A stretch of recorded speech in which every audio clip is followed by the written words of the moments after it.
94 வயது இளைஞரால இப்படி பண்ண முடிஞ்சதுன்னா, நம்மளாலயும் பண்ண முடியும் தானே! அதற்கு என்ன செய்யலாம்? எலிக்சர் மிக்ஸ் எவ்வாறு பயன்படும்? அப்படிங்கிறதுக்கு இந்த ஒரு உதாரணம். Yogi sir, mic is over to you. Ageing அப்படிங்கிறது ஒரு ப்ராசஸ். ஹெல்த்தி ஏஜிங் அப்படிங்கிறது இன்னொரு ப்ராசஸ். அதை விட இன்னொரு விஷயம் இருக்கு.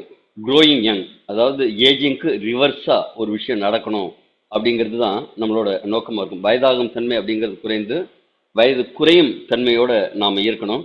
அதற்கு இந்த எலிக்சர் மிக்ஸ் ரொம்ப எக்ஸலண்ட்டான உதாரணமாக இருக்குது. அதுக்கு ஒரு லிவிங் எக்ஸாம்பிளாக நான் இருக்கேன். கிட்டத்தட்ட ஒரு 2 வருஷத்துக்கு முன்னாடி ஷோல்டர் டிஸ்லொகேஷன் ஆயிடுச்சு. வீட்டு வாசலில் ஜஸ்ட் வழுக்கி, அதாவது கையில் ஹெல்மெட் வச்சிருந்தேன், அது போகும்போது கீழே விழுந்ததுல வழுக்கிடுச்சு. வழுக்கினதுல ஷோல்டர் அப்படியே வெளில காயிட்டு வந்துடுச்சு. ஜென்ரலா ஷோல்டர் டிஸ்லொகேஷன் ஆயிடுச்சு அப்படின்னா அவங்களால என்ன முடியாது அப்படின்னா, ஒரு வண்டி ஓட்ட முடியாது, வெயிட் தூக்க முடியாது. இதை நீங்க நிறைய பேர் பார்த்துருப்பீங்க. பட் என்னோட கேஸ்ல இது எலிக்சர் மிக்ஸ் தொடர்ந்து எடுத்துக்கும் போது ஜாயிண்டோட ஹெல்த் எவ்வளவு இம்ப்ரூவ் ஆயிருக்கு, ஜாயிண்ட்ஸை இணைக்கக்கூடிய அந்த மசில்ஸோட ஸ்ட்ரென்த் எவ்வளவு இம்ப்ரூவ் ஆயிருக்குன்னு பாருங்க.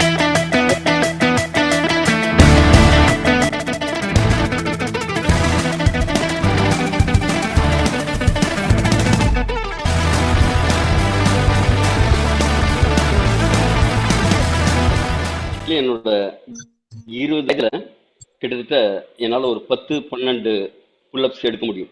ஆனால் இன்னைக்கு என்னால் ஒரு 22 புல்லப்ஸ். நான் இப்போ திருப்பி இது ஒரு 1.5 மாதத்துக்கு முன்னாடி எடுத்தது. அதுக்கு முன்னாடி ஒரு 3 மாதத்துக்கு முன்னாடி எடுத்தப்போ என்னால் 18 முடிஞ்சது. இன்க்ரீஸ் ஆயிருக்கு 22. இப்போ மேபி இன்னும் கூட இன்க்ரீஸ் ஆயிருக்கலாம். I am role model of it because of elixir mix. என்னால் முடியும் அப்படின்னா உங்கள் எல்லாராலையும் முடியுமே.